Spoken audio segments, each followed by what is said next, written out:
momento único que tenemos la Facultad de Filosofía y Letras para hacer una pregunta a la vicepresidenta Yolanda Díaz, sobre todo con motivo de que, bueno, dentro de un par de días tenemos una convocatoria de huelgas generales inminente. Entonces, bueno, si no le importa, no voy a ser muy extensa, no me voy a extender. Mire, para nosotras, estamos aquí porque hace una semana o así, estuvimos paseando por la Facultad de Filosofía y Letras, pegando los carteles de la convocatoria de huelga general del 27 de septiembre, y nos tomamos con ese cartel. Vimos ese cartel y, bueno, nos llamó la atención, porque ahí en ese cartel habla de dos cuestiones principales. En primer lugar, habla del actual contexto político. Nosotras, en ese sentido, nos vimos obligadas a estar aquí para hablar de ese contexto político, porque para nosotras y para miles de personas, el contexto político actual está marcado por el genocidio que está ocurriendo en Palestina. Y eso ustedes lo saben. Y sobre eso, lo mencionamos, somos honestas, porque quien me conoce sabe que soy muy honesta. Nosotros hacemos una crítica directa al papel que tiene el gobierno central sobre su parte. Nosotros pensamos que ustedes son cómplices directos de lo que está sucediendo allí, de la ocupación que está llevando a cabo el Estado de Israel. Por eso mismo, lo primero que le pedimos, por favor, es que no nos engañemos. No como hizo el ministro de Exteriores, donde en 3 ocasiones declaró que no se enviaba, en ningún momento no se exportaban exportaciones bélicas a Tel Aviv. Y donde eso después se demostró que era mentira. No nos engañen más. No puede ser.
Sí.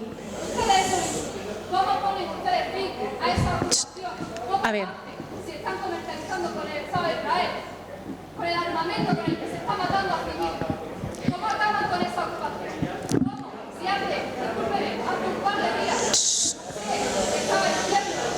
están diciendo en sus publicaciones, justificaban los ataques, los bombardeos en el Líbano, diciendo textualmente que son ataques en respuesta a los ataques de Golán. ¿Cómo puede ser? Mira, venga. No, por favor, vamos a terminar de escucharla y ahora hablamos. Pero, por favor, ya breve, ¿vale? Muy rápido. La segunda parte del acto, del título, usted lo sabe, habla de la democratización de la economía. Un término que utiliza para otras cuestiones, como la cuestión de la democratización del trabajo. Disculpen hoy, abuso de su confianza, para nosotras nos rechina hablar de la democratización de la economía. Sí, cuando está sosteniendo económicamente al Estado de Israel, lo que viene a hacer es legitimar la existencia de ese Estado, un Estado colonial que está masacrando a un pueblo. Es más, para nosotros la verdadera democratización de la economía sería que quienes producimos sobre todo, seamos quienes decidamos sobre todo. Decidamos a dónde se van nuestros dineros. Porque le diré una cosa, en ningún momento, ninguna de nosotras hemos decidido que se destine dinero a armamento, a genocidio ni a masacres. En ningún momento. Muy bien. Bueno.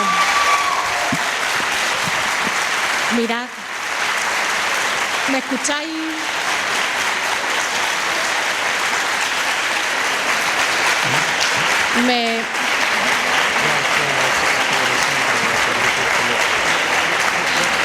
Si me escucháis un momento. Venga. Muchas somos de la acampada. Venga. Que hubo aquí en la Universidad de Granada, en la que conseguimos una victoria, donde la universidad rompía relaciones académicas con el Estado de Israel, por si no lo sabían. Y nosotras, una vez levantamos la campana, dijimos, ahora vamos a por el gobierno central. Y por eso estamos aquí. Por tanto, si dentro de los días tenemos una huelga general, le queríamos preguntar a Yolanda Díaz, ¿qué va a hacer usted en respuesta a eso? ¿Va a hacer un llamamiento a la huelga de todas las trabajadoras y estudiantes? Es más, va a ir usted a trabajar al Ministerio de Trabajo. ¿La quieres contestar? Vale, después. Vale, bueno. Después el contexto de la conferencia. Esta pregunta es muy fácil. Bueno.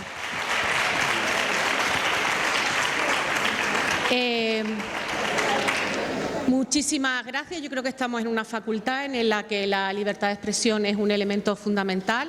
Esta universidad, como bien ha dicho usted, ha roto relaciones con Israel en todos los elementos que nos unían de alguna manera al Estado de Israel. Creo que aquí este ámbito, y bueno, pues lo hemos demostrado, ¿no?, que se puede hablar. Yo creo que precisamente, como usted bien ha dicho, las dos preguntas que ha formulado tienen que ver con el desarrollo de esta charla, de esta conferencia, de este diálogo que vamos a tener aquí esta tarde. La universidad siempre debe ser un espacio de diálogo y, por tanto, creo que eso está asegurado. Y yo creo que la ministra contestará a sus preguntas en el ámbito del propio desarrollo de la conferencia, que creo que ha tomado buena nota de lo que ustedes estaban comentando, y en ese ámbito pues creo que vamos ahora a empezar con el acto y yo les agradezco su presencia y sus manifestaciones y si les parece vamos a empezar con el acto. Yo quiero... no me ha dado tiempo a hacerlo al principio, pero quisiera darles la bienvenida a la Facultad de Filosofía y Letras de la Universidad de Granada. Sí, te va a responder en el ámbito, en la conferencia y en el turno de preguntas, que creo que está más metido en el contexto. Creo que parte de su conferencia. Se está identificando aquí a estudiantes. Eso es inadmisible, lo siento mucho. No. Yo sí quiero identificar también. ¿No? ¿Por qué se identifica a estudiantes? ¿Por qué?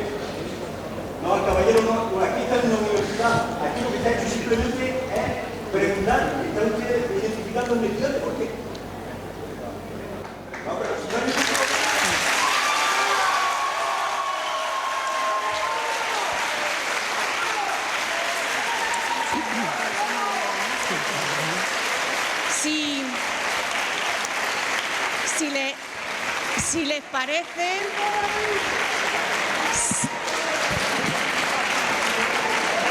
Si les parece, vamos a bajar un poco los... Sí, pero yo no mando sobre ese señor, quiero decir, ya me gustaría, pero no mando.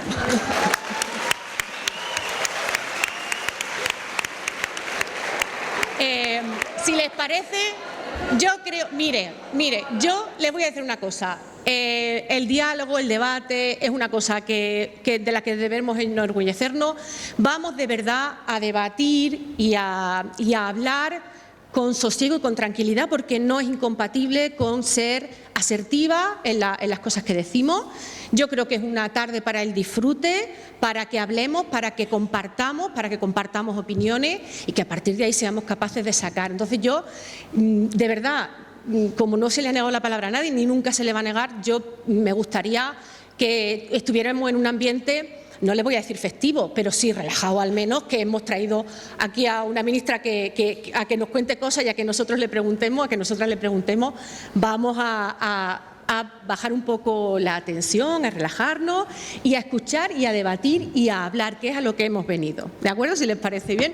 Pues como digo, le estaba dando la bienvenida a la Facultad de Filosofía y Letras de la Universidad de Granada. Quiero además transmitirle un saludo muy cariñoso por parte del rector de la universidad, que como sabe, ha tenido un pequeño percance de salud, pero ya está muy bien, se está recuperando muy bien. Así que estamos muy felices porque hay cosas que realmente nos marcan, ¿no?, y nos relativizan muchas cosas, y creo que esta semana hemos pasado un susto importante, pero estamos con fuerzas renovadas, así que yo creo que tenemos que congratularnos también por esto. Y bueno, pues en estos diálogos, en estos debates que también está organizando la Facultad de Filosofía y Letras dentro de uno de los ciclos que ahora nos explicará muy bien nuestro magnífico vicedecano de Cultura, con la conferencia «Cómo democratizamos la sociedad y la economía en el actual contexto político», y a eso hemos venido. Y, bueno, pues en primer lugar, quiero, por supuesto, darle la bienvenida a la ministra. Muchas gracias, Yolanda, por estar aquí esta tarde. Sabemos lo apretado de la agenda y cómo son las cuestiones, y cómo también te agradecemos, ¿no?, el que hayas venido a charlar un ratito con nosotras y nosotros. Y voy a darle en primer lugar la palabra a la decana de la Facultad de Filosofía y Letras, Ana Gallego Cuiña. Decana, cuando quiera. Muchísimas gracias, señora vicerrectora. Bienvenidas y bienvenidos a la jornada de inauguración del curso académico 2024-2025 que organiza nuestra casa, la Facultad de Filosofía y Letras, donde se encuadra esta suerte de conferencia dialéctica, si algo así existe, que va a impartir Yolanda Díaz, ministra de Trabajo y Economía Social, cuyo título, «Cómo democratizamos la sociedad y la economía en el actual contexto político», se nos antoja desafiante, verdaderamente, sugerente, en un centro además donde se imparten 14 grados en Humanidades.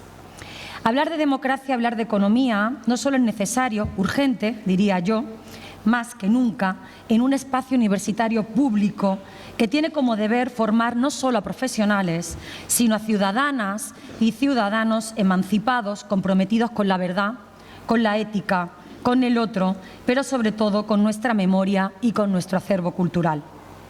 Para ello debemos saber de dónde venimos, cuál es nuestra prístina tradición democrática, y de esto sabe mucho nuestro compañero José Luis Moreno Pestaña, vicedecano de Cultura, colega de Filosofía y una de las personas más brillantes que conozco, además de una persona extraordinaria. Estudiar el pasado en toda su vastedad y complejidad, como lo hacen las disciplinas humanísticas, para aprender el presente, las producciones simbólicas contemporáneas, donde también se incluyen los imaginarios sociales que actualmente están recreando la inteligencia artificial, ¿no?, los peligros de la perpetuación de sesgos coloniales, de sesgos de clase, de género, ¿no?, que tanto hemos denunciado desde la academia y que ahí siguen. Al cabo, volver a pensar en estos tiempos recios en la teoría y la praxis democrática no es otra cosa que volver al debate marxista sobre la idea del valor, no solo de cambio sino de uso, especialmente tensionado en el ámbito de las humanidades, que se erige a contrapelo del valor económico. El conflicto capital-vida y, pensando desde el feminismo materialista, en la división sexual del trabajo o en la relación estructural entre género, clase y raza. Esto es, en el valor social. La cuestión democrática interpela especialmente a la comunidad universitaria, interpela especialmente a la Facultad de Filosofía y Letras, diestra en el arte del conocimiento social, de su interrogación perpetua. Porque ni la cultura ni el pensamiento son nunca una única respuesta. Son un motor, son una máquina de guerra que cumple una función fundamental en todo lo que somos y hacemos. La cultura es como el aire que respiramos, decía Monegal. Es como la democracia que necesitamos. Y sin más, como decana de esta facultad, me gustaría que recibiéramos con un fortísimo aplauso a nuestra invitada Yolanda Díaz.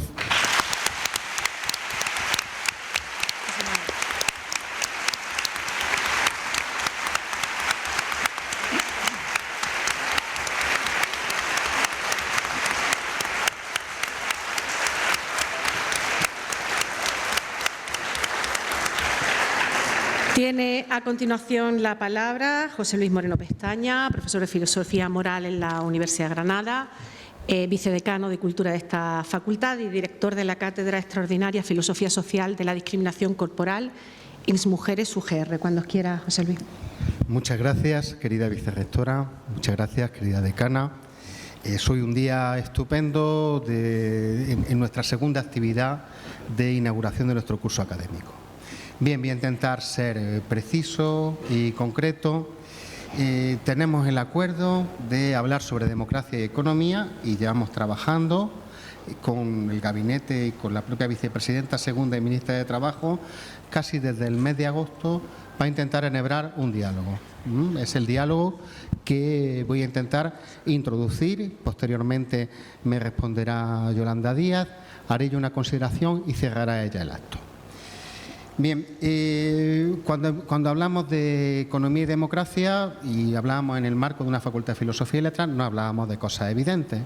No queríamos hablar de la política diaria, queríamos entrar en cuestiones que tienen una importante tradición en filosofía y en humanidades, pero que precisamente por los tiempos en los que vivimos no son el menú cotidiano al que están acostumbrados ni los estudiantes y las estudiantes de filosofía ni las personas que se acercan a ella.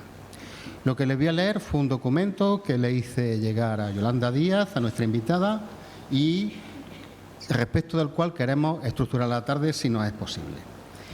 Lo que aquí cuento es un trabajo que venimos desarrollando desde hace tiempo y que tiene dos hitos importantes.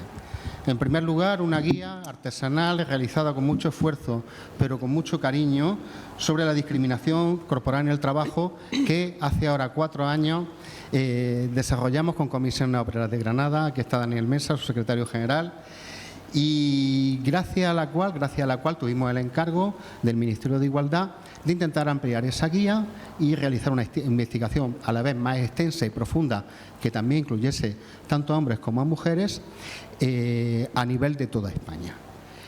Son los primeros pasos de ese trabajo los que voy a presentar aquí de manera muy resumida, un trabajo que desarrollo con otras personas: Francisco Carballo, profesor de la Universidad de Salamanca, Nuria Sánchez en Madrid, de la Universidad Complutense de Madrid, y mi amiga Nuria Peis, profesora de Historia del Arte de la Universidad de Barcelona, que nos está acompañando. Bien, voy a presentar una ordenación de trayectorias laborales que voy a presentar en 4 polos, en 4 lugares, y que permite plantear cuestiones teóricas y políticas sobre la situación del mercado de trabajo. Bien, cuando hablo de los 4 espacios de empleo que voy a presentar, voy a decir, primero hay que aclarar que pueden ser ocupados por un mismo individuo, porque hay personas que pueden compatibilizar varios trabajos, o puede haber personas que desarrollen un cierto trabajo durante un tiempo porque les permita acceder a otro trabajo o prevean que les permita acceder a otro trabajo en un futuro. Las trayectorias laborales no están estancadas, son dinámicas, y sobre todo cuando se le pregunta a personas que están al comienzo de su biografía, tanto personal como profesional, los trabajos en los que están no son los trabajos a los que aspiran. Eso hace que se desarrolle, y es el primer problema que se encuentra cualquiera que investigue el mercado de trabajo, una aceptación provisional de normas degradantes en el empleo. Precisamente porque se considera que esos trabajos son trabajos ocasionales, son trabajos que no van a constituir el centro y la columna vertebral de una biografía, cosa que a veces sucede y cosa que a veces no sucede. Por supuesto. Sí. ¿Los dos? Vale. Que allí creo que no se escucha bien, ¿verdad? El que se escuche bien. Sí, se escucha bien, ¿no? Entonces quito este. Bien. Es decir, la aceptación provisional de normas de trabajo degradadas puede convertirse en un destino definitivo. Esto es una de las cuestiones que está detrás del consenso y a veces del poco conflicto que observamos en el mercado de trabajo. Las personas aguantan lo que sea, fundamentalmente son personas jóvenes, situaciones alegales o directamente ilegales, porque dicen, bueno, va a ser durante un tiempo. Evidentemente no siempre ocurre que sea durante un tiempo. Segunda cuestión importante, no siempre está claro, aunque en mi segunda intervención intentaré precisar algo más, decir qué empleos son directamente buenos o directamente malos. Conocemos casos de precariedad brutales en empleos supuestamente cualificados y especializados, por ejemplo, en profesores universitarios o en sanidad. Es decir, conocemos casos en empleos cualificados con condiciones de precariedad y con condiciones de vida que generan condiciones de vida pésimas. Y conocemos menos, pero también existen, si se buscan uno las encuentra, oficios poblados por clase obrera no especializada que tiene condiciones sindicales y que hacen que el trabajo sea mucho más soportable que el que uno encuentra en trabajos especializados. Esto también es muy importante, porque lo que define la calidad de un empleo no es, podríamos decir de manera rápida, la constitucionalización de las relaciones laborales en ese empleo. Es decir, el hecho de que las normas establecidas se cumplan específicamente, y eso está muy vinculado a la organización sindical y a la organización de los trabajadores y de las trabajadoras. Esto es muy importante. Esto es muy importante y explica un caso que no entra dentro de las visiones, podríamos decir, más primitivistas de las condiciones sociales en nuestros países. Explica el caso de la existencia de pobreza y de condiciones de vida extraordinariamente duras entre personas que han acumulado muchísimos estudios. Bien, importante, cuando hablamos de empleo hay que tener en cuenta cuáles son las características intrínsecas de los empleos. Hay empleos que son inevitablemente duros, vinculados a ejercicios de fuerza física y a condiciones de, y a condiciones de ejercicio que pueden ser, que hacen al cuerpo humano extremadamente vulnerable, pero también depende de las relaciones de fuerza o, insisto, de la constitucionalización de las relaciones laborales, es decir, del hecho de que la democracia y las leyes no se queden en la puerta de las empresas. Bien, en ese sentido yo diría que hay dos criterios que tener en cuenta. Nos parece que hay dos criterios que tener en cuenta en todo mapa que hagamos del mercado de trabajo, señora ministra. Uno es la explotación económica, podríamos decirlo, y otro es la violencia, la dominación cultural, o si queremos, la explotación cultural. Explotación es una palabra muy fuerte que genera muchísimas polémicas y que la literatura académica dista de asumir un significado unívoco. Pero yo creo que para lo que nos interesa aquí se le puede dar un significado operativo, que sea claro lo que se quiere decir con ella. La explotación económica, ¿cuándo aparece? La explotación económica aparece y rompe cuando las personas no encuentran reconocido su trabajo y cuando éste, lo cual suele ir de la mano, aboca a una enorme dificultad para recuperarse del agotamiento, de las enfermedades, de los problemas psíquicos, en suma, imposibilita para retornar al trabajo al día siguiente como una persona capaz de trabajar, pero también de desarrollar proyectos al margen de su empleo. Esos casos que se encuentran en trabajo cualificado y no cualificado, por utilizar una tipología estándar, en esos casos, cuando una persona no puede reproducir su fuerza de trabajo, cuando el agotamiento físico y el agotamiento psíquico, la invasión y la permeabilidad constante de su tiempo libre por demandas laborales ocurre, en esos casos yo creo que discutamos lo que discutamos los académicos y las académicas sobre qué es la plusvalía, qué es la explotación, si existe o no, etcétera, etcétera, podemos estar de acuerdo en que hay explotación económica. Hay salarios empobrecedores, pobres y empobrecedores, escasa consideración de los esfuerzos, esto es muy importante, son personas cuyo esfuerzo no se encuentra reconocido, y dificultades enormes de recuperación no solo física sino también psíquica. El problema de la salud mental en el trabajo crece precisamente por la insistente permeabilidad y porosidad del tiempo de trabajo, que cada vez está más sometido a los dictados cambiantes de las empresas. Yo creo que estos son los indicadores de la explotación económica y hay una variada y venerable tradición, esto es a lo que nos dedicamos aquí, en filosofía política y social, que acuñó términos importantísimos, podemos decir intensos desde el punto de vista teórico, para designar tales experiencias. El término de alienación o de extrañamiento para el empleo en el que se trata a una persona como si fuera una cosa, en que se le trata como si no fuera un ser humano con proyectos, sino simplemente una cosa que modifica sus perspectivas, su vida, sus tareas, su agenda en función de las exigencias del mando. Esclavitud, asalariada y subordinación fueron dos términos centrales en el siglo XIX en la aplicación del pensamiento republicano al trabajo. El término de esclavitud y de subordinación eran clásicos en el pensamiento republicano para referirse a sociedades y organizaciones políticas donde la gente vivía con miedo. O sea, donde no es que estuviera siempre azotada o golpeada como si fuera un esclavo, pero tenía miedo de que alguien pudiera hacerlo.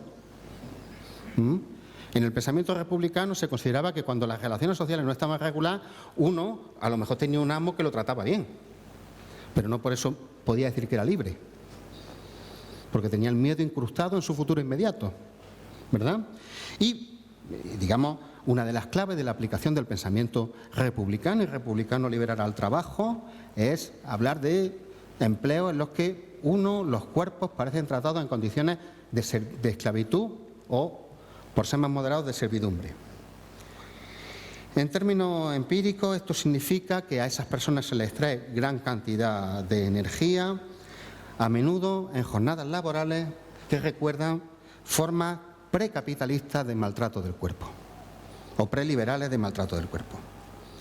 Significa también, esto es muy importante, que la dirección desconoce el esfuerzo de esos empleados y de esas empleadas, le atribuye los problemas y se reserva para sí misma los éxitos. Éxitos que dependen de esfuerzos corporales, intelectuales y emocionales de las trabajadoras y de los trabajadores. Sobre eso hay una larguísima tradición en sociología del trabajo que nos explica qué sucedería si todo el trabajo oscuro, gris, no reconocido, en muchas ocasiones desarrollado por mujeres, de gestión emocional de los entornos laborales no se produjera. Ni se fabricaba nada, ni se podía dar una clase, ni se gestionaba un hospital, ni se podía barrer, nada. Es un tipo de trabajo no reconocido, oculto, desarrollado en muchas ocasiones por mujeres, no solo, pero fundamentalmente por mujeres. Esos trabajos, su ministerio ha desarrollado medidas importantes en ese sentido, tienen su ejemplo central en el trabajo doméstico, sea asalariado o no, un trabajo central para nuestras vidas, un trabajo no reconocido ni en el imaginario colectivo de los teóricos de la cuestión social. Hoy, por ejemplo, sabemos, es un dato que deja patidifuso, que la mayoría de los asalariados en la Gran Bretaña de principios del siglo XX eran trabajadores domésticos, no eran proletariado. Y sin embargo, la clase obrera industrial y masculina, que fue mayoritaria en algunos países europeos después de la Segunda Guerra Mundial, ocupó masivamente el imaginario de trabajos que en buena medida estaban desarrollados por mujeres. Entonces, este aspecto es importantísimo. El último libro de Axel Honneth, uno de los maestros de la Escuela de Frankfurt, El soberano trabajador, es extremadamente preciso al respecto. Bien, en este caso, en el de la explotación económica, las personas que sucede empiezan a arrastrar enormes problemas de salud, los cuales acortan sus vidas o convierte sus vidas en algo dependiente de fármacos, terapias difíciles de pagar según las condiciones salariales de cada cual, o compensaciones sustitutorias en el consumo de alcohol, de drogas, viajes, experiencias límite lindando con la violencia, etcétera. Estos destinos no son nuevos, son formas de vida degradadas que ya constataba Engels en su informe legendario sobre la situación de la clase obrera en Inglaterra y que eran formas de respuesta, decía Engels, al asesinato social que vivían la mayoría de los trabajadores. Queda otra tradición, además de la tradición republicana y de la tradición que tiene su origen en la crítica de la alienación, que es una tradición, podríamos decir, democrática, y que considera que, además de todo lo dicho, hay otra pregunta que hacer al trabajo, y es que el trabajo debe contribuir a actividades socialmente defendibles. No cualquier empleo o cualquier trabajo, por más que haya demanda en el mercado de él, es socialmente defendible. Bien, eso significa que las actividades que se desarrollan se tiene que argumentar que están justificadas y que no conllevan problemas enormes para las personas que las practican. La explotación cultural, podríamos llamarlo así, ocurre cuando la actividad laboral se encuentra parasitada por actividades que podrían no realizarse y que incluso empeoran la prestación de bienes o de servicios. Por ejemplo, a una actividad profesional en hostelería se le añade una actividad estética y sexualizada debido a un uniforme insinuante y se exige una disposición de complacencia emocional con la clientela. No se sabe por qué hay que hacer eso para servir una barra y tratar correctamente a una persona, pero se exige. Por ejemplo, a una actividad de enseñanza se le introduce una cuantificación constante de los resultados que empeora la transmisión pedagógica y el propio tiempo para preparar las clases.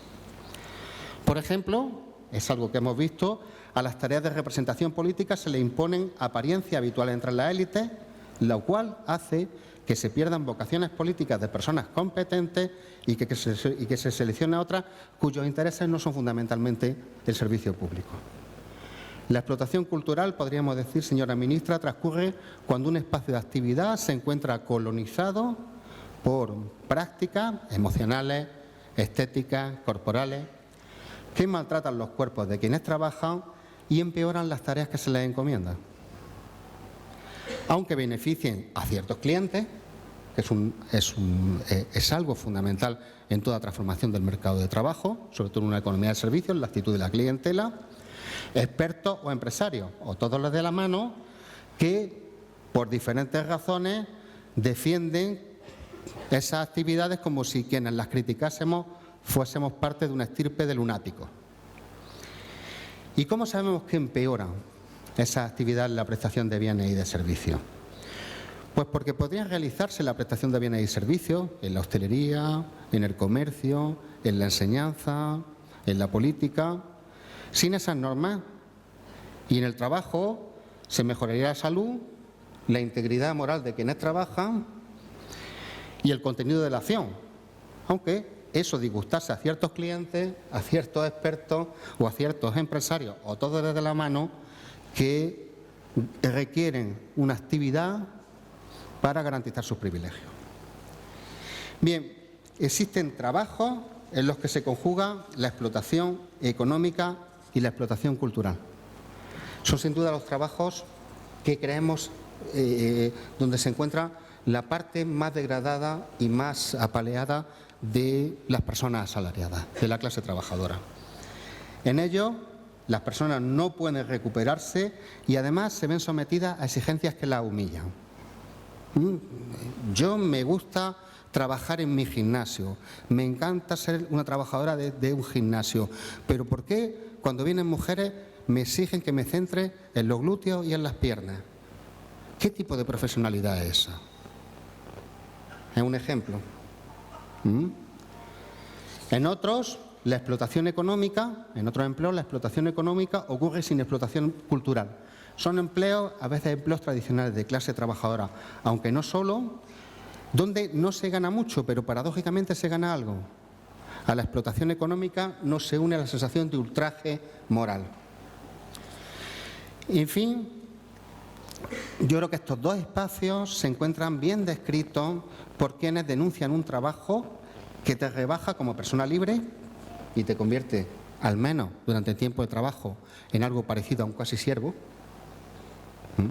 a un objeto al que se le manda, y quienes consideran que ciertas normas culturales, estéticas, pueden producir euforia y estimular a la gente, pero que son, como las drogas mal administradas, tremendamente perniciosas a largo plazo. Yo creo que hay dos espacios donde las cosas están mejor y donde se rebaja la pertinencia de la descripción que he hecho. Es importante señalarlo porque también nos importa saber lo que está bien, por qué está bien, porque se debe convertir en modelo que generalizar. En ambos espacios, los otros dos espacios que están mejor, las condiciones laborales permiten trabajar con reconocimiento, con salarios altos y con tiempo libre. En uno de ellos, sin embargo, la explotación cultural sigue existiendo, a menudo porque introduce en un mismo entorno laboral normas más o menos claras, más o menos implícitas, basadas en consideraciones de género o étnicas. Es decir, aunque en esos trabajos las condiciones salariales son adecuadas y el reconocimiento profesional también, hay normas de género o étnico que introducen un plus. de dificultad. En estas condiciones de trabajo las personas a veces asumen los estereotipos, aunque otras creen que estos lo único que producen son sevicias y daños morales. En estos empleos, en fin, las personas pueden compatibilizar los ingresos salariales con otras rentas. Es verdad que la degradación de los cuerpos por agotamiento sobreviene raramente, aunque puede suceder que existan normas que obstruyan determinados tipos de cuerpos. Profesoras sometidas a imperativos de belleza, abogadas más o menos imbuidas de algo similar, etcétera. Bien, hay un último espacio que parece que realiza el siglo de las luces. Es un espacio donde hay empleos sin explotación económica y cultural, donde las personas perciben altos salarios, cosechan reconocimiento y los conflictos jamás adquieren el aspecto de una injusticia estructural, sino que se limitan a malentendidos que están presentes en cualquier actividad productiva. Bien, estos espacios suelen ser mayoritariamente masculinos. No solo, pero tendencialmente están más poblados por hombres con empleos muy cualificados. Aunque ya dije al principio, en una intervención oral es difícil hacer muchas precisiones, que eso hay que precisarlo. Yo creo que esto es importante. Estos trabajos son trabajos donde la gente, señora ministra, tiene control sobre su actividad profesional.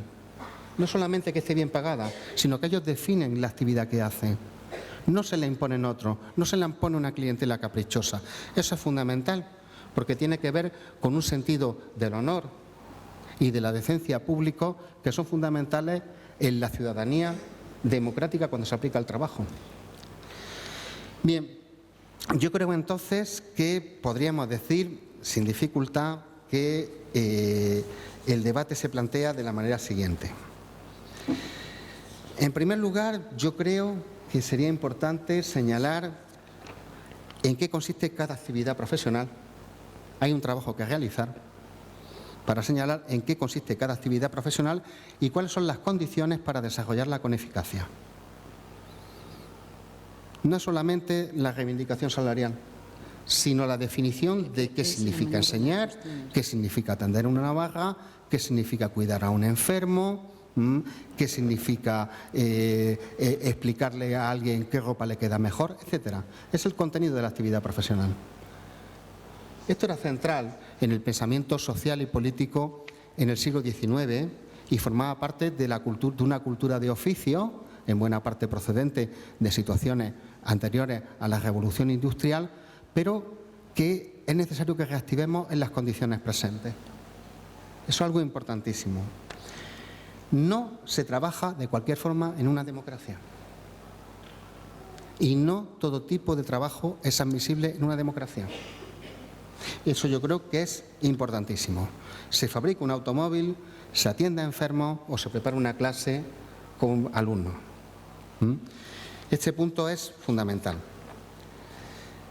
Yo creo también que hay otra actividad importantísima y ya acabo, que es impedir que la fuerza de trabajo se agote física y psíquicamente.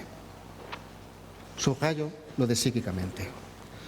Y permitir que las personas que trabajan realicen su actividad, pero que se disponga de energía para un tiempo libre que sea creativo y genuino y que no se consista en la simple recuperación del agotamiento. Y yo creo que luchar contra los estereotipos culturales es importantísimo porque eso encastran el trabajo y le introducen violencia de género, violencia étnica y, por supuesto, también violencia y estereotipos de clase. Señora Vicepresidenta Segunda, querida Yolanda Díaz, es un honor que nos acompañe hoy. Estamos ansiosos por escucharla. Muchas gracias.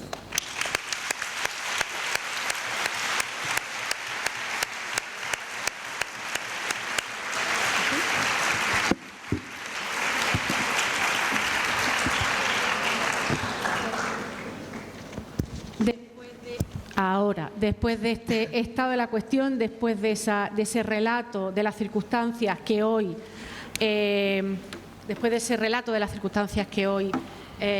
identifican y configuran nuestro trabajo, vamos a darle paso para esa contestación a la vicepresidenta segunda del Gobierno, ministra de Trabajo. Encantados, Yolanda, de que estés aquí, encantada, y es tu turno de palabras. Muchas gracias. Bueno, en primer lugar, es un placer estar con vosotros y con vosotras y sobre todo estar en la universidad en Granada. Y digo esto porque debemos de defender democráticamente con enorme pasión la libertad de pensamiento, la libertad de cátedra y la libertad de expresión. Y creo que en ningún lugar más propicio, querida vicerrectora, que este lugar. Yo les quiero agradecer en primer lugar a la vicerrectora que me hayan invitado, darle un saludo cariñoso al rector y que se recupere pronto, darle las gracias a Ana María Gallego, la decana de esta facultad, y si me permiten al profesor Moreno Pestaña por esta intervención y también por los trabajos que él esboza y que yo sigo y que discuto y que hago públicos en muchas ocasiones. Voy a hacer una primera parte que tengo preparada, que tiene que ver con la democracia, y luego voy a contestar al retrato, la radiografía a lo largo de un tiempo histórico que ha profesado el profesor Moreno Pestaña, pero sí que no me resisto, le voy a pedir a la vicerrectora y a la decana que me conviden solo para hablar específicamente de este tema, que podría estar, por la pasión que genera en mí, horas debatiendo sobre el mismo. Sí voy a hacer una primera afirmación al hilo de lo que señala el profesor, y es que no olvidemos que en la Declaración de Filadelfia, año 1944, después de una enorme batalla, se ha declinado y se ha señalado que el trabajo no era una mercancía. Y digo esto porque parece que está fuera de contexto. Y es que era el año 44 y estamos y seguimos hoy discutiendo si el trabajo es una mercancía. Y ya les afirmo yo hoy aquí, al hilo y al relato que ha esbozado el profesor, que no hay proceso de cosificación en el mismo por cuanto que está fuera del mercado y estamos hablando de otros elementos. Voy a hablar después sobre la reflexión del mismo, pero sobre todo también teniendo en cuenta que es apasionante este mundo porque llegó el neoliberalismo a teorizar el fin del trabajo. Esto es muy reciente. Y sin embargo, el trabajo está archipresente en nuestras vidas. Y hay distintas formas de explotación, de alienación, de lo que ustedes quieran, que como decía el profesor, son divergentes, son por arriba y son por abajo. Estaba ayer con unos jóvenes paseando por Madrid de consultoras. Como saben ustedes, querida Marga, he desplegado una investigación, una actuación de la Inspección de Trabajo muy potente en las Big Four de Madrid, con sanciones contundentes, en las que estamos hablando de profesionales jóvenes hipercualificados que tienen unas jornadas extenuantes, que recuerdan a Dickens y que hablan 5 idiomas y que tienen unas condiciones que me van a permitir que tilde de insoportables. Pero hay explotaciones por arriba. Y, por tanto, insisto, yo me gustaría venir aquí a este tema de manera específica. Pero ahora voy a adentrarme en el tema que les quería plantear, que creo que es el debate que tenemos en el mundo contemporáneo, aunque parece que vayamos en dirección contraria. Y les vengo a hablar de la pasión que me viene acompañando desde joven y en la que vengo estudiando y reflexionando, que tiene que ver con la pasión democrática. Una pasión democrática en la que sí quiero infundir esperanza como motor de cambio y es la herramienta necesaria para que podamos ganar el futuro, porque no tengo ninguna duda de que vamos a ganar el futuro. La democracia es un proyecto compartido que desea la inmensa mayoría ciudadana. Y el fatalismo o la melancolía nos conlleva la reacción. Por eso hablo de esperanza. La esperanza es la que hace que los jóvenes que van a ir a la huelga general el 27 hagan la huelga porque la quieren ganar. Y la quieren ganar porque quieren parar el genocidio en Palestina. Este es el motor de arranque que mueve, desde luego, a los actores sociales ahora y los ha movido desde Espartaco. No hay movimiento social, no hay proceso de cambio en la historia de la humanidad sin la esperanza. Por tanto, hago una afirmación frente al mundo distópico en el que estamos jugando hoy a favor de la esperanza. tirando a un lado la melancolía y, por supuesto, el factor, sin duda, del fatalismo. Necesitamos más que nunca, Espinosa, necesitamos pasiones alegres para revitalizar un bien común, que es democrático. Como mejor se defiende la democracia es haciéndola avanzar. Es garantizando que la democracia, Simone Weil decía, y efectivamente era así, no podemos dejar el alma en la puerta de las fábricas. Marcelino Camacho decía, no podemos dejar la democracia en las puertas de la economía, del mundo del trabajo, pero es que la democracia tiene que llegar a las universidades públicas, con buenos recursos, con educación de calidad. La democracia tiene que llegar a las AMPAs de mi hija. La democracia tiene que llegar a mi lugar de trabajo, que es la abogacía. La democracia es demasiado grande. No es solo ir a votar cada 4 años. La democracia es tener condiciones dignas de, sin lugar a dudas, de vivir con dignidad. En definitiva, es esto que decía Montserrat Roig, de la que yo comparto algo. La democracia es lo que me han enseñado en mi casa, no en los parlamentos. Se aprende en las escuelas y esta es la tarea que tenemos pendiente como país. Sin lugar a dudas, hoy, como quienes han luchado contra el franquismo, las formas son absolutamente diferentes. No hay momentos históricos que se replieguen ni que sean similares. Los tiempos son diferentes, tienen algunas semejanzas, pero la disputa hoy también aquí, en Argentina con Milei, en Estados Unidos con Trump, con, sin lugar a duda, el criminal de guerra de Netanyahu, con todos los criminales de guerra que hay en el mundo, sigue siendo la pasión democrática. Por tanto, a esto me debo. Creo que las instituciones democráticas son lo que la gente haga con ellas. Y la democracia necesita más que nada demócratas. No es una broma. Lo que necesita la democracia es una ciudadanía activa. Hablaba el profesor Moreno Pestaña de, digamos, que una configuración en la que tenemos derechos, pero no son efectivos. Y yo a veces, cuando hablo con sindicalistas y con muchos trabajadores y trabajadoras que he defendido en mi despacho, me causa como cierta tensión algo que, por ejemplo, en Italia es muy presente en el mundo jurídico, que es la lucha por el derecho. Es esa ciudadanía activa. Tenemos que dar normas, pero después tenemos que tener una conciencia crítica que haga que los trabajadores y trabajadoras en cada puesto de trabajo haga esa lucha por el derecho, es decir, que efectivice los derechos que le damos en las normas a través de los parlamentos o a través del Ejecutivo. La lucha por el derecho. Yo aquí, ante gente joven, quiero deciros que la ciudadanía no va de una fórmula pasiva, sino que va de que cada ley, ha hablado del trabajo en el hogar, después voy a hablar, me ha acompañado el subdelegado de Gobierno dentro del Gobierno con muchas tareas. A mí una de las normas que más me ha costado sacar adelante 15 meses, es la del trabajo en el hogar. Voy a hablar de ello después.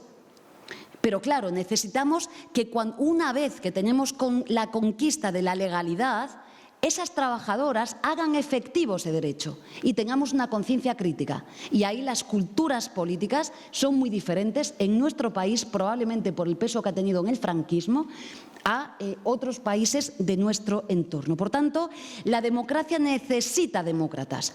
La democracia es mucho más que la selección de los gobernantes, es muchísimo más que todo esto. Tiene que ser un proyecto de realidad y, sobre todo, tiene que dar un horizonte. Un horizonte que tiene que pensar y avanzar en futuros que han de ser proyectivos y deseables. Y creo que tiene que ver con algo muy claro, que es soñar. Sin soñar no hay democracia. Si yo no soñara todos los días que me levanto a las 5 de la mañana con el ansia de mejorar un poco la vida de los trabajadores y las trabajadoras de mi país, no sería capaz de hacerlo. Y tengo todo en contra.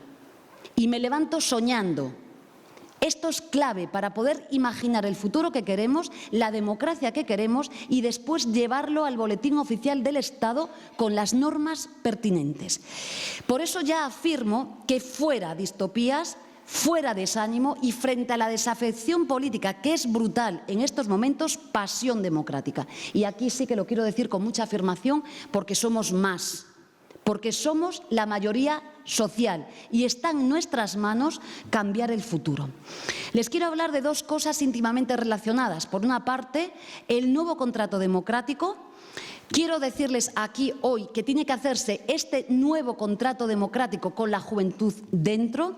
Quiero dirigirme específicamente a la gente joven de nuestro país y negar todos los prejuicios que se escriben, teorizan y diseñan a diario. No es cierto que seáis una generación de cristal. La propia definición es ofensiva. No es cierto que seáis menos demócratas. No podemos confundir la distancia con la política institucional, que es legítima, con la distancia democrática. Hay desafección y hay desconfianza, por supuesto que la hay. Esta mañana al señor Tellado del Partido Popular le daba algunos datos. Señalaba el Eurobarómetro estos días, el de mayo, ¿no?, el de los meses pasados, que la mitad de la población no estaba satisfecha con el funcionamiento de la democracia. Y esta media es muy semejante a las medias europeas. Fijaos los datos, tanta desconfianza política que la ciudadanía española tiene rechazo, lo voy a dejar aquí, hacia las formaciones políticas por encima de un 85%. Y la ciudadanía desconfía del Congreso de los Diputados, de la función que hay allí, por encima de un 68%. Yo siempre afirmo que la gente está lejos de la política porque es la política la que está lejana de la ciudadanía. Y esta es la tarea democrática que tenemos que reparar. No es verdad que la ciudadanía no tenga valores y comportamientos democráticos. La juventud menos.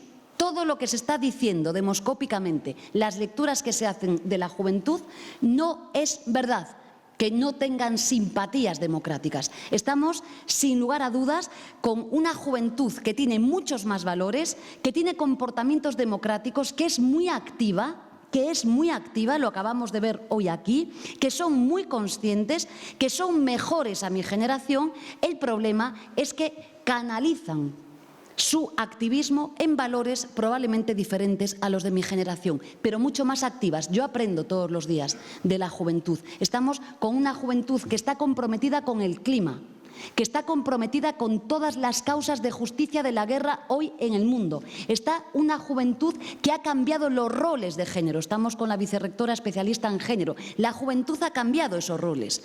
Por eso la disputa con las nuevas masculinidades. Pero es verdad que tiene una distancia democrática y que tiene que hacernos pensar. Y lo digo aquí en la Facultad de Filosofía. La desafección política y la desconfianza tiene que ver con cierta claudicación de los poderes públicos ante los problemas de la ciudadanía. Y este es el reto que tenemos. Y no es al revés. No es la ciudadanía la que se equivoca. Son los poderes públicos, las instituciones, las que tienen que leer estos datos y decidir si quieren solventar los problemas sociales que tenemos o seguir con un agujero democrático que es profundo.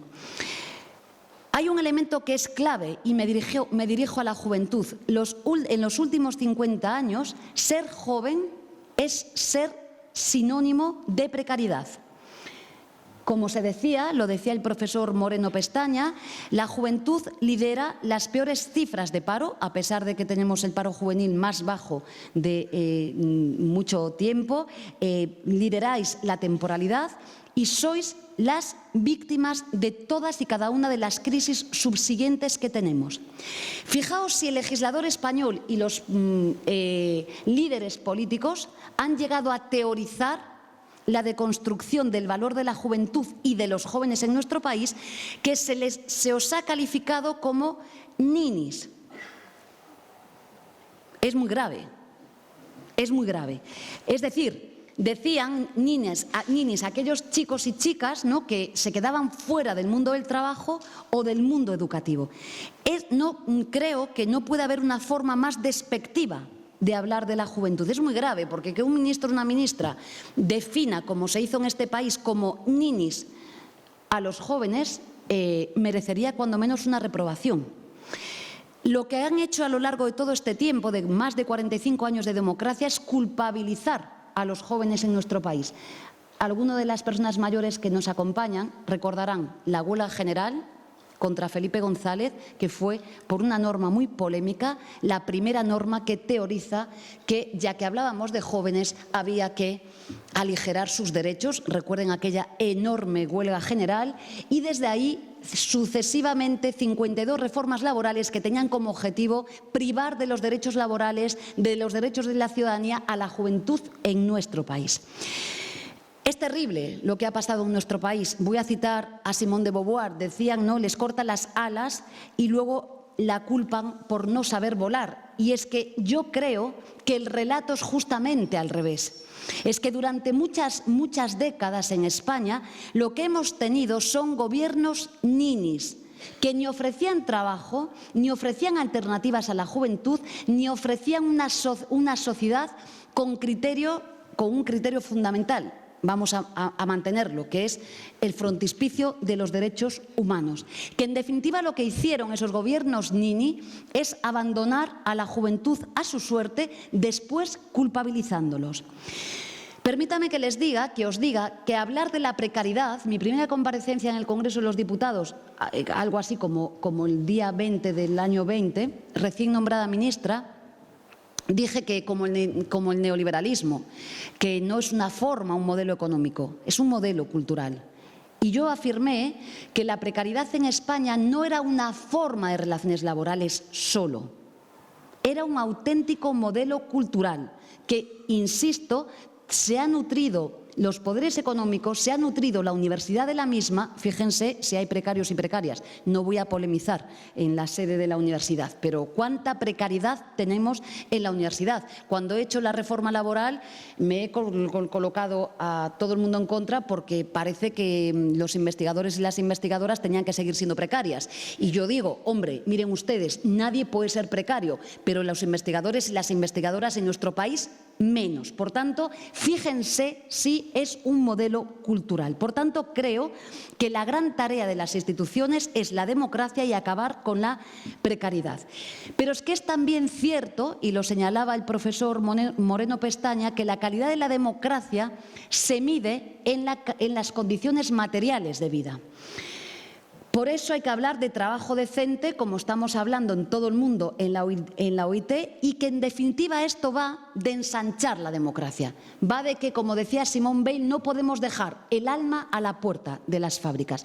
Recordad los jóvenes, para que lo sepáis, no voy a polemizar tampoco, pero para las personas mayores que estáis aquí, con el vetusto ya Estatuto del Trabajo del año 80, Marcelino Camacho tiene una bonita disputa en aquel momento con su formación política, digo, para que también hagamos memoria, ¿no?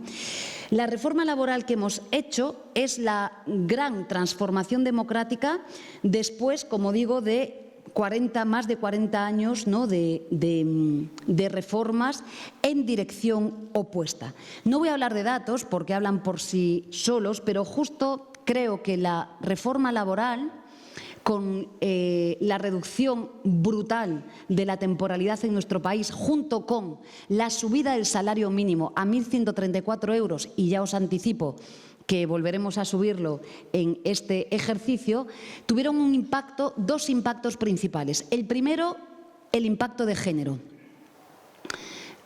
Y el segundo, la mejora de las condiciones de vida de los jóvenes en nuestro país. Esto es lo que explica sustancialmente cómo una herramienta pequeña puede ser poderosamente transformadora y feminista. Yo comparecí defendiendo el salario mínimo diciendo que era, cuando era una batalla campal defender subir el salario mínimo, diciendo que era una herramienta feminista por excelencia. Pues bien, con las crisis que hemos tenido, no me voy a extender, a pesar de todo ello, solo el impacto del salario mínimo a 1.134 euros al mes ha reducido la brecha retributiva en nuestro país el 25%. Es brutal, ¿eh? Frente a las políticas del Partido Popular, Mariano Rajoy, que nos decían, cuando hablamos de esto, no nos metamos en eso, hablando de las mujeres, como eso sí que es un proceso de cosificación. Por tanto, las políticas públicas concretas nos hacen volar y soñar, pero también desde abajo nos sirven para evidenciar que que no solo intelectualmente teníamos razón, sino que sirven para mejorar las condiciones de vida. También formas precarias, y ya os anticipo que se va a acabar con el mal denominado trabajo becario, de los becarios y de las becarias en nuestro país. Y por tanto, el correctamente denominado el Estatuto de Prácticas Profesionales en las empresas va a ver la luz sin lugar a dudas. No me voy a teorizar, no me voy a extender en esta cuestión, sencillamente porque es un reducto de precariedad que nos queda de manera fuerte en nuestro país. Y todo lo que se ha explicitado ahora tiene mucho que ver con una lucha intelectual ideológica muy profunda desde la filosofía y desde el mundo del trabajo que nos viene acompañando desde el siglo XIX. Les hablo de la reducción de la jornada laboral. Es el motor de cambio por excelencia. No es nuevo. Llevamos desde el XIX. Les podría hablar de la teoría del valor. Me convidan en otra ocasión y estoy dispuesta, que me atrevo a ello. Pero es una bonita batalla en la que claro que hay que hablar de plusvalías, en la que claro que hay que hablar de productividad, en la que claro que hay que hablar de reparto de la productividad, en la que claro que hay que hablar de si los trabajadores y las trabajadoras están aumentando la productividad en nuestro país, que la están aumentando, y no así, por ejemplo, no aumenta la productividad del capital. Y, por tanto, algo tendremos que hacer con la productividad del capital, digo yo, porque habrá que invertir en formación, en innovación, en tecnología, en fin, hay un reparto desigual, pero hay que hablar de los márgenes empresariales. No voy a tildar esto porque me pondrán un titular, pero esto tiene nombres. Y es una apasionante batalla, sobre todo porque es ganarle tiempo a la vida. Desde el siglo XIX, los estudiosos, a mí me apasiona el mundo del trabajo, lo que queremos es ganar tiempo a la vida. Esta es la clave del asunto. En un mundo, además, que es muy complicado. Luego departiré un poquito con José Luis sobre lo que está pasando, porque hay un fenómeno de desvalor en el mundo del trabajo que sufren los trabajos menos valorizados socialmente y los más importantes, que son el trabajo que hacen las limpiadoras, las cajeras, las reponedoras, la gente que nos cuida, y hay un factor de desvalor en el mismo, pero también el que refleja la profesora Remedios Zafra en su último texto, el informe, y es que el trabajo intelectual, el pensamiento, el cultural, está profundamente arrojado, y que tenemos el deber moral y ético en nuestro país de reparar y hacer emerger. No seremos una sociedad sólida, robusta, alegre, si no hacemos que el pensamiento, la investigación, el trabajo cultural en sentido extenso, es el todo, es pensar, pero es dibujar, es ser un artista plástico, es ser música, es ser lo que uno quiera ser. Necesitamos como agua de mayo el trabajo intelectual, el pensamiento y la cultura. Y el fenómeno de desvalor que sufrimos en este momento ahí, permítanme que les diga, es clave. Por tanto, la reducción de la jornada tiene que ver con tiempo de vida, tiene que ver con ser felices, tiene que ver con vivir mejor. No es casual que toda la demoscopia que tenemos en nuestro país, hasta los votantes de la extrema derecha, defiendan esta medida. Es que nos estamos enfermando. Es que no solo son las horas que trabajamos, es que es la intensificación del trabajo, es el estrés que sufrimos en nuestros puestos de trabajo. Por tanto, tiene que ver con elementos muy importantes. Tiene que ver con la estabilidad laboral, pero con algo muy importante, que son las emociones. Es la estabilidad emocional. Tiene que ver, se ha dicho, con la salud mental. Y el proyecto que yo defiendo y que defendemos es que la gente viva, no que la gente sobreviva.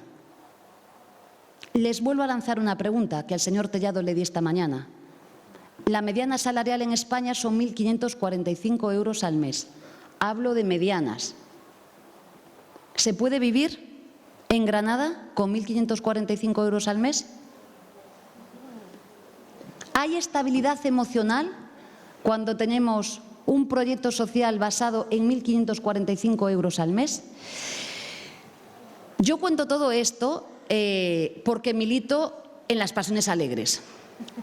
Y, en primer lugar, para romper con el discurso de que no hay alternativa. Claro que hay alternativa. La hubo desde Espartaco y la sigue habiendo hoy. Y, desde luego, milito sí en la política de la esperanza, de la alegría y de la alternativa. Lo que quieren, y cuando nos derrotan, es cuando el neoliberalismo ha dicho que no había alternativa. Y todo el mundo se lo creyó. Y sabemos que sí hay alternativa. Que todo lo que habían teorizado era falso. Que cuando a mí me decían que me iba a cargar a España con los ERTEs, incluso dentro del Gobierno, o cuando decían que iba a subir el salario mínimo y me iba a cargar el país, era mentira, no tenían razón. Y la mayor esperanza en este país se ha llamado los ERTEs. Todas las familias españolas han recibido un ERTE sencillamente en su casa porque son seres humanos. Y, por tanto, claro que hay alternativa. Y yo milito en esta cuestión, y lo digo aquí en la Facultad de Filosofía y Letras con enorme pasión, porque me parece que es clave para avanzar en los momentos en los que nos encontramos. Por tanto, su valor ideológico es convencernos de que no la hay y que no es posible cambiar nada, y esto es decir, en definitiva, que nos roban nuestra parte como ser humano. Yo creo, insisto, que no es así. Tenemos que hacer muchas cosas. Lo voy a decir claro, el elemento de la vivienda es la mayor fábrica de desigualdad social hoy en nuestro país. Y tenemos la obligación directa de atajar este problema. En Granada, en Coruña, en Vigo, en Madrid, donde quieran ustedes.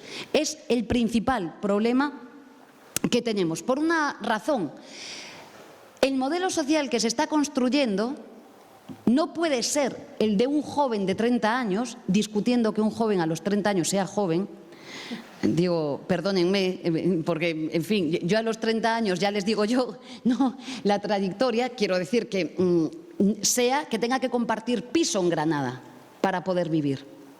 Como decía el profesor Moreno Pestaña, teniendo un puesto de trabajo, es decir, accediendo a la teorización que se ha hecho en el fordismo en el siglo XX de que si uno accedía al mundo del trabajo, accedía a la ciudadanía. Esto se ha roto en este momento.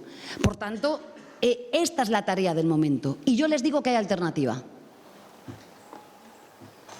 Lo que no sé si hay es voluntad política, pero en todo caso las movilizaciones sirven para que la voluntad política sea una profunda defensora. Ya les contesto de las huelgas, y quiero que la huelga general del 27 salga bien. Esta huelga, como todas las huelgas, me critican justamente porque dicen que apelo y hago llamamiento a las huelgas. Pues sí, defiendo las huelgas porque es el principal factor de democracia. Lo digo aquí y lo digo siempre. Y lo dice la ministra de Trabajo, que está defendiendo hoy en el seno de la OIT, fíjense, en pleno siglo XXI, un derecho fundamental como la huelga. Todo el mundo, todos los países, incluido Palestina, con la ministra nueva de Palestina, estamos trabajando para que el derecho de huelga vaya a ser discutido en la Organización Internacional del Trabajo. Por tanto, sí, eso también es democracia. Y, en definitiva, creo que lo que tenemos que hacer es reparar ese contrato social que se ha roto en el viejo y vetusto y apasionado, como decía Hobsbawm, entre otras cosas, siglo XX. El neoliberalismo ha dinamitado ese contrato social. Fíjate, estamos hablando de Estado social, que es un mandato del Constituyente español, artículo 1.1, ahora.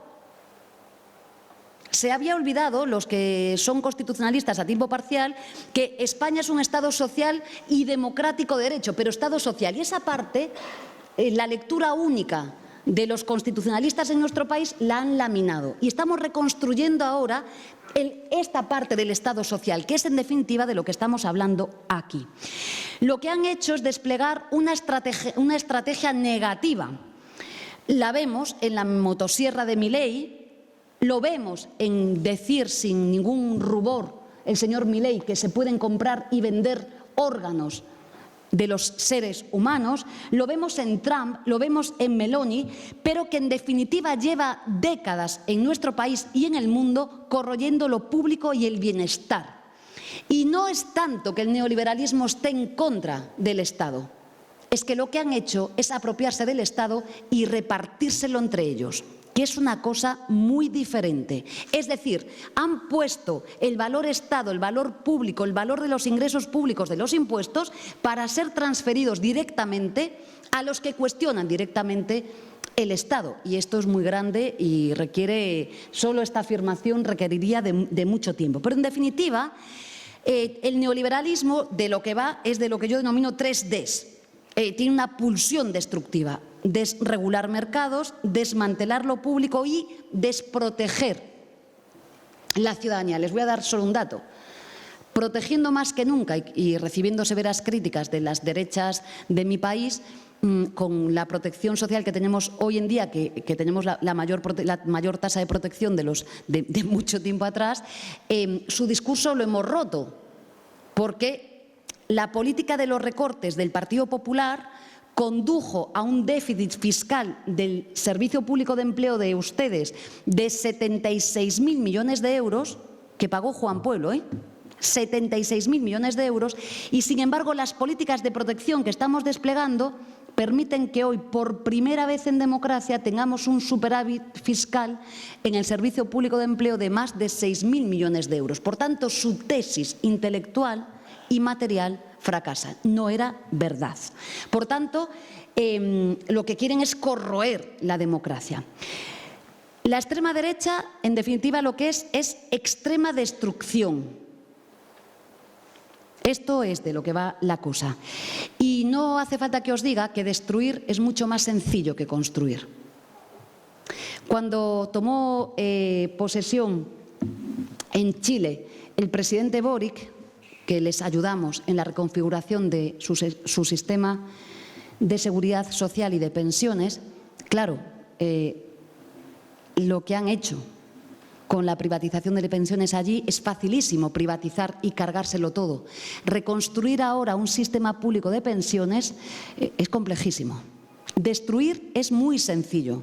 Construir es mucho más complicado.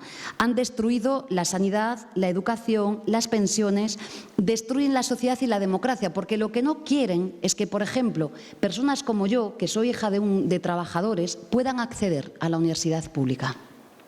Y esto es muy severo. Es un bien que tenemos que preservar.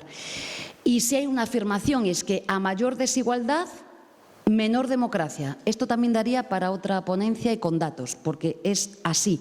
La desigualdad es la que rompe España. Eso es lo que rompe España. La desgarra, la convierte en una jungla, la convierte en una guerra de todas contra todos. De esto va la cosa. Sabéis muy bien, aquí en Granada también, que los barrios más humildes no votan. En definitiva, la democracia es otra víctima de la desigualdad y esto hay que corregirlo. Pero es que además, con su odio, con sus muros, destrozan la propia sociedad por dentro. Y la sociedad no es así. No es verdad que seamos así. Creo que la democracia es un lugar de integración, de convivencia, de derechos humanos. La democracia necesita comunidad, necesita diálogo, necesita dejar al lado el ruido político y necesita acuerdos para poder avanzar. Necesita que prevalezca la voluntad ciudadana. Y es que es muy sencillo y muy revolucionario. Es sencillamente que manda la gente. Y de esto va la cosa. Por eso sí, yo a favor de las huelgas y que la gente se movilice. Me critican porque le pido a los sindicatos que se movilicen para poder avanzar en derechos, pero es que es así, lo necesitamos. La semana pasada estaba en Madrid, en la Semana de las Ideas, Sandel, el filósofo político de Harvard, y afirmó: no hay verdadero autogobierno si las instituciones políticas no someten el poder económico al control democrático. Y esto es una bonita cosa. Podría citar también al profesor Ferrajoli. De esto va la cosa. ¿Por qué la economía queda al margen de las decisiones democráticas? Lo que estamos haciendo en el Ministerio de Trabajo de democratizar el mundo del trabajo, por cierto, lo dice la Constitución española, artículo 129. Lo que se está haciendo en muchos países, ¿por qué causa tanta disputa y tanto rubor? ¿Por qué la democracia no puede llegar a las formas de organización económicas? Esta es la tarea y la necesitamos como agua de mayo. Él decía esto, y yo estoy de acuerdo, el mercado libre ha de estar al servicio de una sociedad que ha de ser libre. Y la libertad de la gente, para que sea lo que quiera ser en la vida. Libre significa no depender de nadie. Libre significa llegar a final de mes. Libre significa tener una vivienda digna. Libre significa tener una pensión digna. Libre significa tener escuela pública digna. Libre significa tener una escuela también laica. Libre significa tener valores democráticos y libertad de expresión. La libertad es demasiado grande. Y de esto va la cosa. Y libre, en definitiva, es tener un proyecto de vida autónomo. En definitiva, creo que coser las fracturas es lo que tenemos que hacer en el día de hoy. Yo en este contrato planteo siempre 5 premisas. La primera de ellas, un nuevo contrato se ha esbozado por ambas partes entre el capital y el trabajo. Esto sí es profundamente democrático. Una economía democrática que se fundamente en una prosperidad compartida y que vayan además creciendo de forma paralela. Les podía dar datos de márgenes empresariales, hasta aburrir. Son obscenos. Los beneficios se han multiplicado y los salarios apenas crecen. Necesitamos más que nunca una reforma fiscal en nuestro país donde pague quien tiene que pagar. Y lo vuelvo a decir, es que no es justo un sistema fiscal en el que un pequeño autónomo o una peluquera tribute al 17,5% y una gran corporación que cotiza en el IBEX 35 al 3,8%. Es que no es justo. Y, por tanto, esto hay que repararlo. Queremos, en definitiva, una fiscalidad que se asemeje más a Europa. Queremos también romper la fractura de desigualdad señalando prestaciones, y vuelvo a polemizar, universales por hijo a cargo, que nosotros ciframos en 200 euros al mes hasta la mayoría de edad. No lo digo yo, es que todos los estudios científicos lo demuestran. Es la herramienta, lo dice muchas veces el profesor Costas, Antón Costas, junto con la educación universal de 0 a 3 años, clave para reducir la desigualdad, que es la tarea pendiente de España. Y tiene que ser universal, porque es ahí, en la escuela pública, en la sanidad pública, en las prestaciones universales, donde somos todos iguales. Y, por supuesto, con una reforma fiscal en la que, insisto, paguen los que no paguen. Por supuesto, las medidas predistributivas, todo lo que tiene que ver con la vivienda. El artículo 47 de la Constitución española habla de impedir la especulación en la vivienda. Esto no lo hice yo, ni vosotros y vosotras. Lo hizo el constituyente español. Y, por tanto, insisto, los constitucionalistas a tiempo parcial. La Constitución se aplica desde el título preliminar hasta su última disposición, es íntegra. Y ha llegado el momento, ya lo he dicho, de la democracia en las empresas. Los trabajadores y las trabajadoras tienen que poder decidir lo que pasa en sus empresas, porque, lógicamente, un trabajador o una trabajadora de Granada, si van a deslocalizar su empresa, sabe muy bien lo que tiene que hacer. Y seguramente un trabajador o una trabajadora, cuando hay esos repartos de dividendos obscenos, seguramente sabrían lo que tienen que hacer. De esto va la democracia. O decimos, no, el mundo de la empresa queda lejano. No. Fíjense, desde el Pacto Constituyente, muchos economistas y muchas mujeres economistas también han teorizado una reforma pendiente en España, que era la reforma empresarial. Aún no la tenemos hoy. Y me están criticando a mí porque hablo de democracia en las empresas, que es más viejo que la curruscuca, permítanme la expresión. En segundo lugar, un nuevo pacto entre territorios. Y lo digo aquí en Andalucía. Yo soy gallega, ustedes probablemente sean andaluces y andaluzas, somos un país diverso, plurinacional, y creo que es maravilloso. La diversidad y la riqueza cultural, que es constitutiva de Granada, pero lo es de Andalucía y lo es de España. Somos un país plural y que necesita una democracia compleja. Es sencillo. Creo que a vosotros y a vosotras en Andalucía no os lo voy a explicar. Habéis conquistado la democracia luchando en las calles, vuestra autonomía. ¿Os acordáis? Con manifestaciones en la calle. Y creo que esta es nuestra apuesta, combinar el autogobierno y la igualdad. Son elementos que pueden ir de la mano. La solidaridad y el autogobierno. Es posible hablar de un sistema justo entre todos los territorios y todas las personas que habitan los territorios. Y yo también, si me permiten, igual que muchas zonas de Andalucía, que son rurales, tenemos que tener un pacto entre las zonas rurales y las urbanas, porque estamos rompiendo nuestro país. Lo dice alguien que es gallega y que vive además en un lugar bastante alejado. En definitiva, esta es una apuesta de un país plural basado en la cohesión y en la solidaridad. Nuestro país es mucho más que un juego de suma cero, que es en lo que algunos quieren convertir este debate, donde lo que el señor Feijóo, ¿no?, gana uno, lo pierde el otro, y no es verdad. Tenemos que comprenderlo como un juego de suma positiva en la que todos y todas ganamos, reforzando los vínculos y la cooperación. En tercer lugar, un nuevo contrato social igualitario entre mujeres y hombres y las personas LGTBI en nuestro país. El feminismo es la lucha emancipatoria por excelencia. Creo que las sufragistas nos lo dejaron claro y decían algo muy sencillo: hechos y no palabras. Y de esto va la cosa. Es el movimiento intelectual más potente que hace avanzar a toda la humanidad. Por eso defendemos un feminismo del 99%. Un feminismo que hace ganar derechos a las mujeres, pero también a los hombres, que es clave. Y aquí creo que no podemos ni debemos caer en la guerra de sexos que plantea la derecha y la extrema derecha. El feminismo solo está en guerra con una cosa, que es la desigualdad y la opresión. Esa es la guerra que tiene el feminismo, nada más. En el resto de las cuestiones tiene una mirada profundamente emancipadora, sobre todo cuestionando las relaciones de poder y las injusticias. Por eso, hablando de trabajo, no solo, y lo decía en la parte final José Luis, no solo importa el trabajo productivo, el masculino, sino el reproductivo que lo sostiene. La maquinaria productiva funciona porque hay un trabajo invisible que cuida a nuestros hijos e hijas, que limpia la casa, que atiende a nuestras abuelas y a nuestros abuelos, o que sencillamente hace la comida.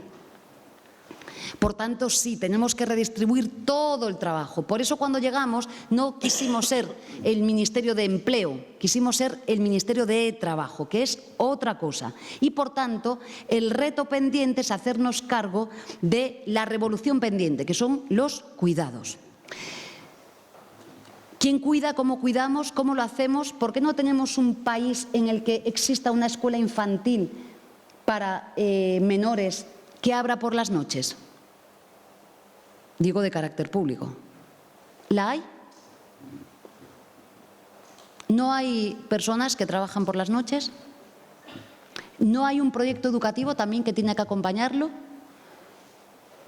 De esto va la cosa. Cuando hablamos de economía feminista hablamos de esto. Y sobre todo también nos queremos vivas y libres y, por tanto, cuestionando la violencia y los abusos de poder que son constantes. Yo misma hoy denuncié al señor Tellado por el trato que me dispensó.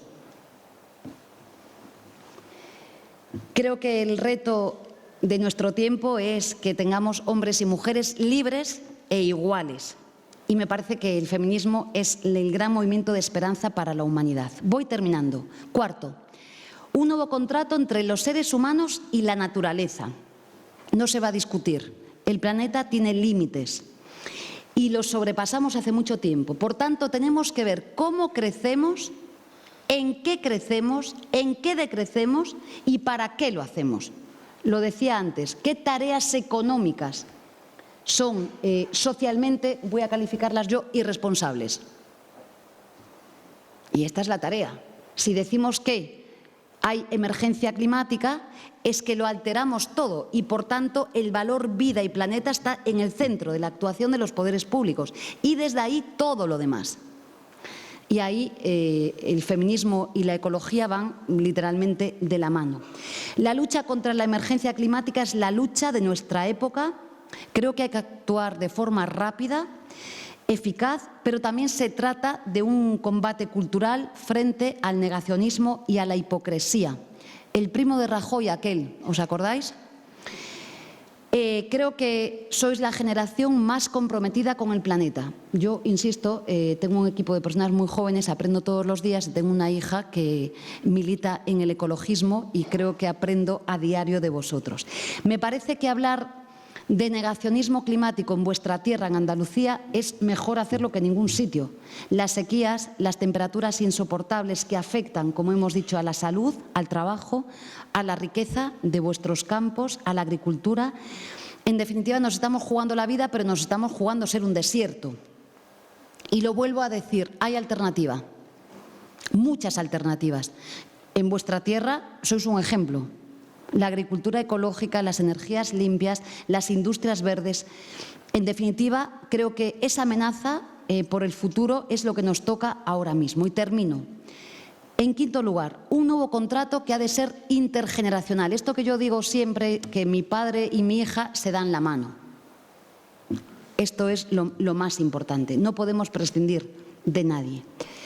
No podemos abandonar a los mayores de nuestro país. Son todo. Pero no podemos abandonar a la juventud, a la infancia. Yo me caracterizo por consultar mucho a mis mayores y a los jóvenes, y creo que eso está muy bien hacerlo.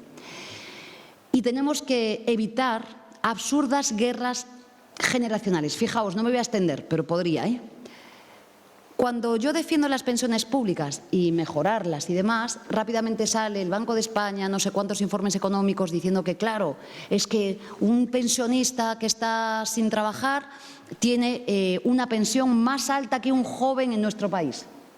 A la guerra intergeneracional. En el debate de vivienda hay otro debate también intergeneracional. No es casual, La cosa va de enfrentar a unos contra otros. Son finos. Y yo lo que afirmo es que el proyecto ha de ser inclusivo y que no puede quedar nadie fuera de la sociedad. Ni los ricos pueden escaparse por arriba, por elusiones fiscales y por exclusiones por arriba, ni podemos dejar caer por abajo. Esto es coser España, no es romperla. Es responder a vuestros problemas, a vuestras inquietudes y implicar un proyecto diferente. Es acabar con el círculo vicioso de la desafección y, bueno, es, en definitiva, señalar que tenemos futuro en nuestro país. Creo que hay que romper el círculo que nos están propiciando. Me parece que es una cuestión de justicia, pero de inteligencia colectiva. A los jóvenes os necesita la sociedad. La democracia necesita vuestro talento, vuestra capacidad de pensamiento y de innovación y también vuestro liderazgo para afrontar los nuevos retos. Como saben también, en este momento el Ministerio de Infancia y de Juventud está en una consulta pública abierta para el anteproyecto de ley de juventud y justicia intergeneracional y además estamos trabajando para que los jóvenes de nuestro país y las jóvenes puedan votar a los 16 años. Si pueden trabajar a los 16 años y tienen responsabilidad penal a los 16 años, ¿por qué no van a poder votar los jóvenes a los 16 años? Y como empecé, voy a cerrar. Creo que sois imprescindibles para la democracia. Schiller, que como sabéis es el autor de la Oda a la Alegría, del himno de Europa, decía: mantente fiel a los sueños de tu juventud. Yo lo hago cada día y creo que es lo que deberíamos de hacer como país. Mantenernos fieles a los sueños de nuestra juventud, que en definitiva son sueños colectivos. Creo que de lo que he hablado es de una auténtica pasión democrática. Y sí le quiero dar las gracias a los jóvenes, a la joven que ha intervenido al principio, dando las gracias por la lucha que estáis teniendo, mi apoyo explícito no como Yolanda Díaz, sino que lo digo como vicepresidenta del Gobierno de España, por la huelga general, ojalá la ganéis, y desde luego mi compromiso por seguir avanzando ante un auténtico genocidio que no hace más que cuestionar todas las instituciones ante la barbarie que está sufriendo el pueblo palestino y la creo que la actuación de un auténtico criminal de guerra.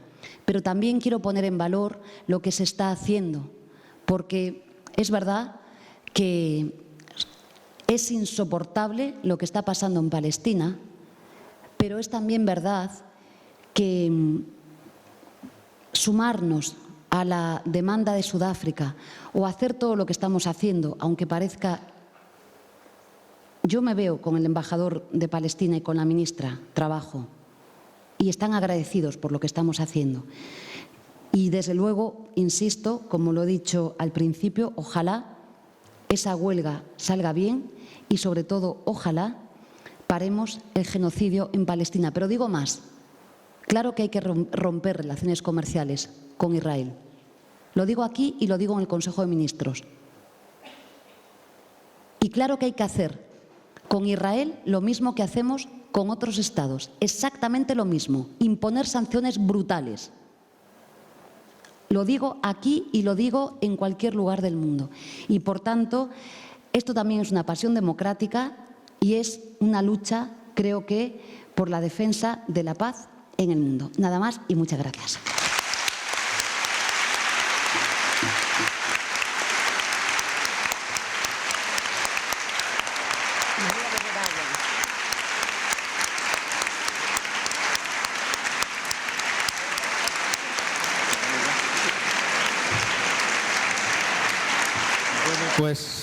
Pues se ha alargado como era previsible. Queda continuar esta conversación en otro momento. Para nuestra facultad es una inmensa alegría comenzar nuestra programación cultural con una discusión sobre filosofía y trabajo. Por favor, termino.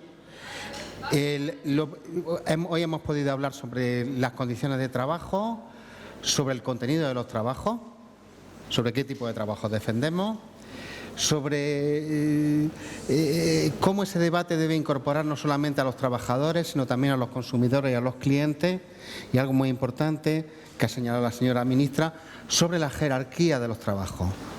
Esto es una cuestión fundamental, no solamente de la filosofía moral y política, sino de la filosofía cotidiana en nuestra sociedad.